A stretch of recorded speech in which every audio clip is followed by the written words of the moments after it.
In this video, I'll show you how to import contacts from a CSV file into Mailchimp step by step.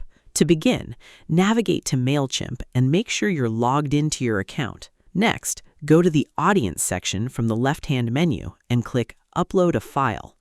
Select your CSV file from the File Explorer and wait for it to upload. Once the file is uploaded, choose the audience where you want to import your contacts, then click Continue. Next, you can add tags to help organize your imported contacts. After that, click Continue. Now, review the imported columns. Check the columns you want to import and make sure each column from your CSV is matched to the correct Mailchimp field. Once everything looks correct, click Continue. After that, choose the appropriate marketing status from the drop-down menu for your contacts. Finally, click Finalize Import, then review your import data and click on Complete Import to complete the process. And that's how you can import contacts from a CSV file into Mailchimp.